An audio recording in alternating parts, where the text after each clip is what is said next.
Hello আমার প্রিয় বন্ধুরা আজকে আমরা এই 16 অ্যাম্পিয়ারের মেইন সুইচটাকে খুলে 32 অ্যাম্পিয়ারের মেইন সুইচ ফিটিং করব। প্রথমে আগে মেইন সুইচটাকে অফ করে নিলাম, তারপর নিচে থাকা ফিউজটাকে খুলে নিয়ে মেইন সুইচের ভিতরে থাকা ফিউজটাকেও খুলে ফেললাম। তারপরে আউটগোয়িংয়ের তার এবং ইনকামিংয়ের তারগুলোকে খুলে ফেললাম এবং বডিতে থাকা আর্থিংয়ের তারগুলোকেও খুলে ফেললাম। প্রিয় বন্ধুরা, বেশ কিছুদিন আগে এই মেইন সুইচটা কিন্তু আমরাই ফিটিং করে গেছিলাম।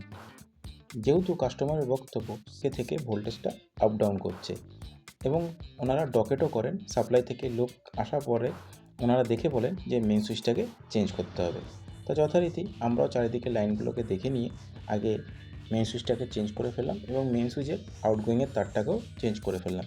এখানে মেইন সুইচের আউটগোয়িংয়ের তারটা ছিল 1.5-এর দুটো লাল এবং 1.5-এর দুটো কালো। এই দুটো তারকে আমরা চেঞ্জ করে 2.5-এর লাল এবং 2.5-এর কালো ডিস্ট্রিবিউশন বোর্ড অবধি ফিটিং করে দিলাম। প্রিয় বন্ধুরা, সম্পূর্ণ কাজটা দেখার পর তোমাদের কাছে কাজটা কেমন লেগেছে অতি অবশ্যই কমেন্টে জানিও। ভালো লাগলে প্লিজ একটা লাইক করো এবং আমার চ্যানেল নতুন হয়ে থাকে তোমরা প্লিজ আমার চ্যানেলটাকে সাবস্ক্রাইব করো। এই বিষয়ে যারা পারদর্শী ভাইরা আছো তোমরাও কিন্তু অতি অবশ্যই কমেন্টে জানিও যে আমাদের কাজটা ঠিক আছে নাকি। প্রিয় বন্ধুরা, সর্বশেষে কাস্টমারকে বলে আসি যে আপনারা পারলে সার্ভিস কেবিলটাকে চেঞ্জ করিয়ে নেবেন।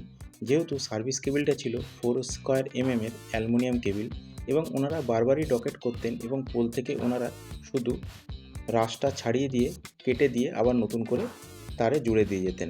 তাই ওনাদের বলে আসি কেবিলটাকে চেঞ্জ করে নিতে। তো প্রিয় বন্ধুরা, এখানেই করছি শেষ। দেখা হচ্ছে তোমাদের সঙ্গে নেক্সট ভিডিওতে। ততক্ষণের জন্যে টাটা।